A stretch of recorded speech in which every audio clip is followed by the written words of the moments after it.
ladies, we couldn't have asked for a better finale to Shri Shakti, right? The inevitable Smriti Irani right here with us. What a rousing welcome. Everyone trying to get selfies with you. Thank you very much for joining us here. Can I say the return of India's favorite Bahu? Or maybe Saas. Which is it, Saas or Bahu? I don't care as long as the paycheck is good. I want to get to the paycheck in just a second. But Smriti Irani, how did this happen 25 years later, the decision that you were actually going to walk back on set and go back to Saas Bhi Kabhi Bahu Thi? What made you want to do this? I think it's a great way of testing your potential, your mettle, your legacy. And if it makes sense in a multimedia world, that means that your talent has stood the test of time. People may not remember, but 25 years ago, when we came onto screen, it was at 10:30 in the night where half the world had gone to sleep. The fact that it was a female producer, the fact that what was of paramount importance is that the female actors on the show became the fulcrum of the show. The fact that we had an Amitabh Bachchan on, national prime time, and we were at the tail end. And the fact that we could create prime time without the Instagram sensations that envelop a lot of today legacy stars, we did make television matter. So will that television property today matter in the world of OTT? It seems we've done stupendously well on OTT as well. So I think the whole premise that I could get to leverage that legacy, that craft, and make it relatable even now for not only Saases and Bahus, but families in urban India at large, that for me is of great, I think, satisfaction. But did you not worry about the fact that this is going to be seen as a move away from public life and from politics? I know a lot of people have been tweeting you saying, ma'am, is this a sabbatical? And you've been responding saying, no, you're a full-time politician and a part-time actor. But did you not worry? I think that if I was not politically as viable or as palatable as I was, Shirin Bhan would not be interviewing me. One also has to be mindful of the fact that जो लोग इतना चिंतन करते हैं कि उनको अगर कुछ नया करना है तो उससे डैमेज होगा तो वो लेगेसी नहीं बनाते, इतिहास नहीं बनाते. If I was limited to the maryada of what I presumed was my capacity, I wouldn't be who I am and what I am today. Unapologetically, Smriti Irani is who you are. But, let's talk about that paycheck, Smriti Irani. You were already, 25 years ago, the highest paid actor in the industry on television. And I believe those numbers are astronomical today. Yes. So to all the ladies in the room, we are always told to be very, very coy, timid, and not be very abrasive or very, very popularly, subtly, though, loud about our paychecks. I say scream away, because when you get a paycheck, that is in some way a certification of how you're valued as a professional. And for me to start at the bottom of the pyramid and work my way right up to the top is something that I want every girl or woman to emulate from a personal ambition point of view. For too long, we were told that it is good enough to have a seat at the table. I think women today not only want that seat at the table, they want the capital, they want the confidence, and they want a clear pathway to scale their capacities. And you should not be shy about it. So people do at times question me, कि हो आपको इतना पैसा मिल रहा है? And they think that I'll cringe. I'm like, हाँ जी मिल रहा है, बताइए, आपको ज़्यादा देना है as an actor. That's because I created a market value for myself, but I also added value to people who worked with me. Today, when I go to work, I help get 150 people employment. And all of them then get competitive paychecks. That's because I'm a part of the project.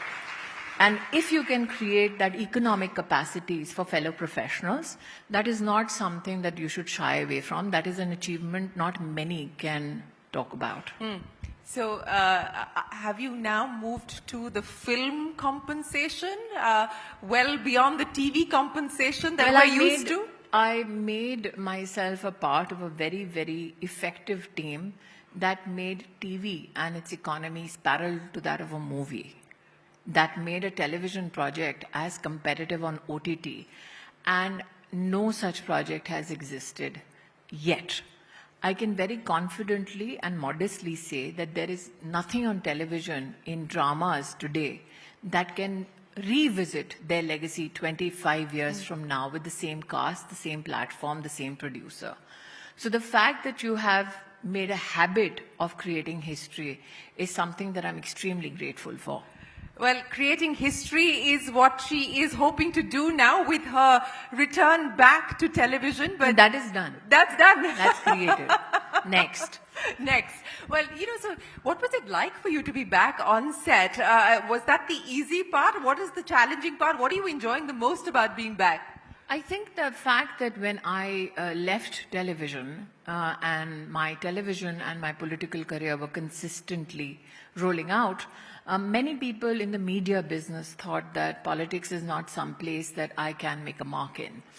The fact that when I came into politics, and publicly so, there were many who presumed that on issues of policy, I will not have enough impetus, or for that matter, enough evidence to showcase my political acumen or administrative acumen. The fact that I am genuinely blessed to be one of the rare ones, in fact, the only one, who has managed to write national policies, that being of education, who has managed to create HSN codes in technical textiles which did not exist in the history of our country's economy. The fact that I managed to create even digital governance tools which have received the highest award by the Prime Minister on Civil Service Days, that being Poshan. So there hasn't been a single ministry that I've been a part of which did not create governance history. At the same time, politically, I've been possibly the only person in the history of Indian politics that has defeated the national president of the Indian National Congress. That hasn't happened before. I don't envisage that it'll happen in the near future. The fact that you take a fight to a political borough of a legendary political family is not something that many people can tom-tom about. And I believe that my life's journey, though in politics or in media, if I look at it, reflect on it, it's about taking that opportunity which nobody would touch to say, I can make the impossible happen. So if you have that... Where does that come from? The audacity, by just being a the woman. audacity to say, I can make it happen. Where does that come from? I think women are generally, genetically, inherently audacious. बस मौका चाहिए. मौका चाहिए. I always say women don't invite fights, but if you bring a fight to a woman, God help you. Which is the fight that you've enjoyed the most? It's always the preparation, in fact. It is the aftermath, success or failure, which I've enjoyed the most. Because the fight in itself is a culmination of that journey. For me, the prep means I get to meet people from all walks of life. For me, the prep means I get to measure everybody's experiences. For me, the prep means I also study everybody's successes and failures. For me, the prep politically when I fought Amethi was also about doing something nobody else had dared do. There were legends like Sharad Yadav, Maneka Gandhi who had fought. They are legends in Indian politics who had their deposits, zamanat zabt ho gayi thi. For me to go and become the first person to complete a tenure of 5 terms, for me to be in that position, help build homes for 1 lakh families, help build the first 200-bed hospital for women and children there, help build the first medical college, the first fire station. Those are the achievements that I hold dear. Because why did I get into politics? I did not get into it for the fame or the money. God was very kind to me in the media business. I got in because I wanted to showcase that citizens at large, especially professionals, when they choose to politically contribute, they can maximize the potential of the community that they are serving. So for me to have set that standard or benchmark is something that I'm very proud of. And the aftermath, like I said, not everything you do will succeed. My life has been about going from one failure to another and succeeding in between. And I've always said कि मेरी किस्मत हमेशा जीत ने नहीं लिखी, मेरी किस्मत actually कई बार हार ने लिखी है. So if you can do that and still have an enthusiasm for life, I think that's the biggest drive for me. You know, but you said that failure has taught you and failure has helped you evolve into who you are today.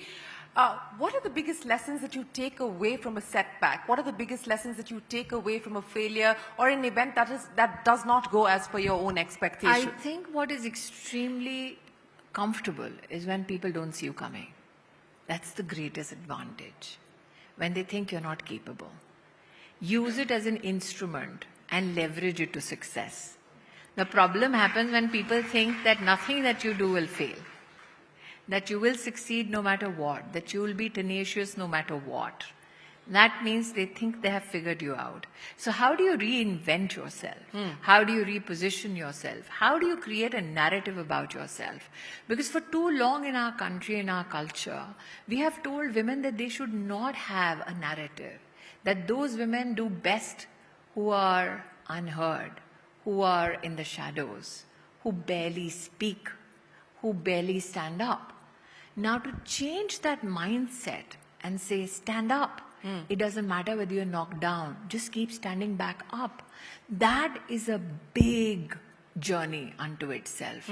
So for me, I came from a culture which said, "Arey, tum kaam karogi." I'm the first daughter in my family to work. And then to say, "Arey, tumko media mein jana hai." I am the first woman in my community to go to media. "Arey, tumko politics mein jana hai." I am the first, forget woman, man, I'm the first person to go into active politics. So to not deny yourself that opportunity, I think that is something that I have learned. What failure does to you is to give you the psychology of not being fearless anymore. And that is what you need to deny your failure. That you will be fearless in your choices. It is not possible that you will succeed every time. It is not possible that you're flawless. Because if you were flawless, you would not be a human being, you would be God. So accept the fact that you will be flawed. Accept the fact that when you make a mistake, be magnanimous enough to yourself to say, I made a mistake. And people are quintessentially nice enough to forgive you. But learn to accept that hard reality and truth in life. You know, what are Smriti Irani's flaws today? Well, my strength is my flaw. Yeah. So you Because people always have people that they can depend on. I'm that people. you're your own person. Yes, and your strength becomes your flaw. Because your audacity, for some people, Can be too much. can be too much. But I don't know any other way of living. For if I was not audacious, if I was not blunt, life is so short. Can you imagine cringing in a corner while life passes you by just because you're seeking validation from somebody? People are quintessentially inclined to seek validation because that's how they create value for themselves. And the only person that creates value for me is me. But did you always think like this, or is it? Yes, even or you when I was a even kid. 25 years ago. Even when I was 7 years old. That Even was when the you were most 7 years irritating old, you thing looked in about the me. mirror. You looked in the mirror, and you didn't want No, I external don't validation. look at the mirror. I You don't look have in the that mirror. Nibs and Boons complex. I was too busy leading life to look at the mirror. But I did this even when I was 7 years old. And I was on the streets when I was 7. My parents did not have money. We are sitting today at Taj. In Taj Mansingh, my mother was a housekeeper. Right now, we are like 5 minutes away from Dholakwa Bus Adda. My father and I were on the street selling books when I was 7 years old. Even then, on the streets, I used to tell my dad, you know, there's the army club. One day, those men in uniform will salute me. My father thought I was mad, but the men ended up saluting me. So it is about, I think you're either born with it, because when you have nothing, then you fear nothing. Yeah, that's the mantra for the fearless Smriti Irani. No, that's just the mantra for Smriti Irani. To presume that I will not be fearful is to presume that I'm not human. But possibly what is different about me is I know how to process rejection. I know how to process fear. I know how to process complexities. That's it. The only difference between possibly me and somebody else you may interview is I recognize that emotion, I process it, instead of letting that emotion overwhelm me or the situation overwhelm me. Well, speaking of complexities, we're in a very complex global order today. Tell me about it. So what do you make of what's going on, and what do you believe India's position and approach should be to navigate through these complex times? I think we are very mindful of geopolitical intent to push around a country as large as us, as a consumption base, as diverse as us in terms of our talent and latent potential. But at the same time, the aspiration that we have, that being the fourth largest economy would not suffice for us. Now, looking at the geopolitical order, especially from a perspective of economy and technology, we will be faced with many so-called friends who will try to elbow us out of the room, who are too used to a subjugated lot. So what you see around us is a recalibration of geopolitical forces. I think the leadership today is playing their cards well. They have been very pragmatic. They have been very internationally stoic. And they have been very, very forceful in their response, especially the MEA statement under the Prime Minister's leadership on the purchase of Russian oil. And I believe even the recalibration of the neighborhood ties speaks volumes that this is not a leadership that is waiting in the wings for some repercussion for it to just respond. You mean the re-engagement with China, for instance? Yes. So I believe that even repositioning or re-looking at the perspectives in the neighborhood is worthy of applause. The fact that we are playing our cards close to the chest, the fact that we have negotiators who are not perturbed by just the loudness of the breach of relationships speaks volumes and is a great compliment to our negotiating team and our leadership. Well, we will have to wait to see how all of this plays out. Of It'll course, play out well for India. you think so? I think so. I think that if the evidence in the room would suggest, I've always been of the belief, and you do a very, very profoundly impactful program called Female Future Forward. I think you have a leadership which recognizes that your economy cannot grow to its full potential if half the population is reduced to the sidelines. The only difference is that the next time we have a She Shakti, we have half the room full with men. Because women know what the issues are. Women know what the responses should be. Yeah. Women know what are the strategies that need to be employed. We need the men on board. Yes, we do need the men on board. But speaking of getting more women to participate in the formal economy, getting more women to become entrepreneurs, more economic empowerment, you know, you've been championing this for a while now, starting with the World Economic Forum in Davos, and that's now picking up pace and momentum. Take us through where things currently stand, and what is the dream, and is that the passion project for Smriti Irani today? Yeah, I think while everybody is so focused on my Saas Bahu, from tomorrow onwards I start a new journey. And it is very, very, I think, prophetic that I'm on the She Shakti platform today to speak about it. We hope to go in the next 1.5 years to 300 cities across country and meet with 1 lakh women-owned businesses. The partnership is with the British Council so that women in the MSME segment who want to become a part of the global supply chain. They are proficient in the English business language.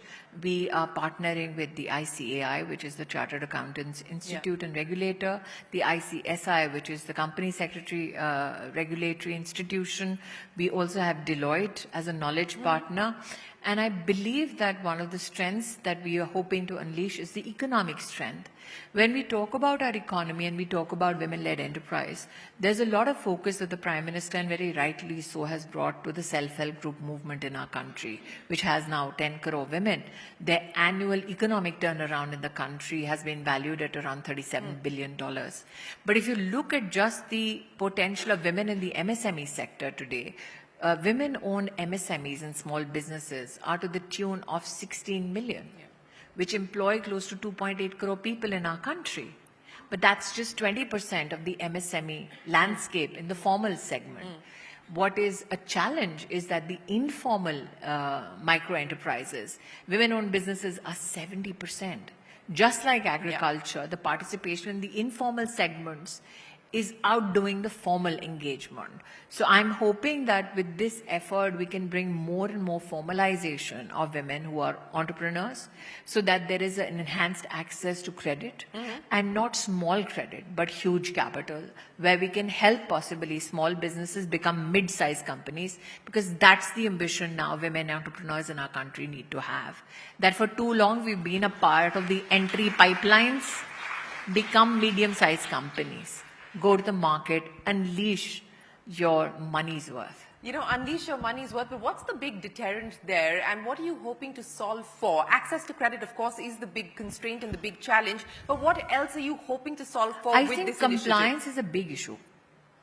To understand compliance, to understand a balance sheet, to recognize how to leverage that balance sheet in the market, to enhance not only capital access but also productivity is an issue today that needs to get addressed. The studies that have been undertaken by various agencies have shown that women-owned enterprises, they have seen an increase of 12% in revenue and around 19% in the net income in every month. The issue is, if these numbers exist, why are we not able to leverage it for the scaling up of such enterprise? So my effort is going to be to pick those women who are in the informal MSME segments to see how can they get formalized, so that if the government is giving enough support in the agencies of skilling, in the agencies of technology, or for that matter, even small machine tools, how do you make those women get that information?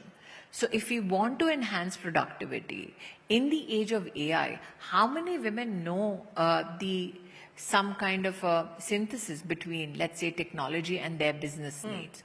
But most women are focused on their local markets or the markets within their state.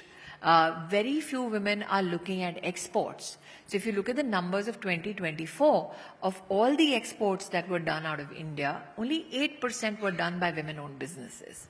So what deters a woman from exploring the export market? And those who are already a part of the export regime, how can you help them look for new markets? So this is a wide canvas and we need everybody to pitch in and everybody to help. Well, you know, if you were to start up today, Smriti Irani, what would you start up? What kind of enterprise would you fund? What kind of enterprise would you hope to start? I think enterprise technology. Today, when we talk about AI and we talk about technology, we are looking mostly at building applications on core technology, which is owned mostly by the West. If we want to thrive as an economy, what is the basic scientific discovery that we make happen in small pockets of our country? If you look at scientific enterprise, you will see that in research you have 70% women. But if you ask how many women take their scientific innovations or discoveries to commerce, that number then sharply falls to 25 to 30%. So one, if I would pitch in fact, I have advised on 2 startups. One is in health, which is going to leverage the APL universe and make affordable healthcare possible. I'm very, very grateful that the seed fund to build the platform comes from Bill Gates himself. These are, I think, the pockets that need to get leveraged. Healthcare, education, there is much investment which is happening. But I also believe that if we can do something with the linguistic capacities of our country and leverage it for business, that is again going to unleash a lot of potential. Well, speaking of linguistic capacities, how many languages do you actually speak? I speak the language of money, and then and that without a doubt. And I do speak around 7-8 languages. 7-8 languages that you're fluent in. So, you know, as young women watching this program here. Why only young women? I mean, okay, women watching this program today. There's this big problem. I think what is happening is there's so much focus on the young. It's as if if you're 30 and 40, you're dead. No. We're alive and kicking. How many women in the house who have? Because I've had this issue where suddenly I'm sitting there and somebody asks me, "Ek safed baal dikh raha hai, chupa do." I'm like, why? The issue is when you're, and I've said this before, when you're 18 and 20, they say you're too young. Then you're 25 to 30, they say, अरे शादी नहीं हुई. Then you're 30 to 35, they say, अरे बच्चा हो गया. Then you're 35 to 40, they say, अच्छा बच्चा बोर्ड एग्जाम दे रहा है. Then you're 45 to 50, they say, oh, menopausal. And then you're 50 and they say, oh, make way for the 20-year-old. And when you're 60, they say, अरे अभी भी हो. So there is no age which is a good age for a woman. I have one Neena Gupta बिचारा who's getting trolled. अरे आप तो इतनी उम्र हो गई आपने स्कर्ट पहनी है. But then an 18-year-old is getting hassled क्योंकि स्कर्ट पहनी है. And then I'm getting asked, अरे आपने साड़ी क्यों पहनी है? I'm like, so it seems that no matter what you wear, no matter what you say, no matter what your age, no matter what your language, no matter where and who and what you belong to, if you're a woman, you need to carry an explanation docket with you. Yes, and a very long one at that. My belief is, anybody who cares for you, who doesn't judge you whether you're successful or you fail, whether you're in the spotlight or somewhere in the shadows, if you genuinely, truly want to, only give an explanation to them. Because the rest of the world anyways doesn't care. Or matter. Even if it matters, it doesn't care. So those who don't care for you, those who won't be around you, stop seeking their validation. If you have a white hair, if you're menopausal, embrace it. Especially if you see somebody who's a senior. My request today to all the young girls, since you want me to only give some message to young girls. No, I was only asking for a message for the young women because Is to sit with the old ones. Because they have fought a battle at a time where these battles were not spoken of. Today it's easy to fight your battle. Today it's not completely easy, but it's comparatively easy to sit with the ones with the white hair because they knew how to succeed when the whole world was against them. And that's exactly why I was asking you for a message for the young women, because you've been there, seen that, worn the t-shirt. That's a very elegant way of calling me old, but thank you. But so before I let you go, I know we can continue for a long time, and this audience is probably going to lap up every word that you say, but we do have to close. Before I let you go, what is the ambition that you have for yourself today? Given everything that you've already accomplished. Who says I've already accomplished? No, I'm saying given everything that you've already accomplished. Mm-hmm. But who says it's accomplished? What would you call I'm it? in two fields, politics and media. It's very rare to find successes in both fields. Forget the woman aspect. Even men cannot succeed. For me, quintessentially, at the end of the day, how will I view myself? It's only when I die that those who've competed with me will say, thank God. And those that I worked with, that possibly I mattered to, they say when I pass, and she was a good egg. She was nice. That's what matters. Smriti Irani, thank you for being here this evening. Thank you for being refreshingly candid, and thank you always for your enthusiasm and your energy. It's been an absolute pleasure. Ladies and gentlemen, the inimitable Smriti Irani. A big round of applause. Thank you so much for joining us here. Thank you so much, Smriti ji, for that very insightful conversation. I request you to please stay on stage, ma'am. Well, this is giving us a moment to honor every word that Smriti ji has said. This is a remarkable contribution of hers in the space of this global good that we continue to talk about. Now, we are going to be now presenting an esteemed honor, and for that honor, may I please invite Mr. A.P. Singh, International President, Lions Club International, and Sangeeta Jatia, Past International Director and Board Appointee, Lions Club International. Please give them a huge round of applause, ladies and gentlemen.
Thank you, Smriti ji. Thank you so much for joining us here on She Shakti.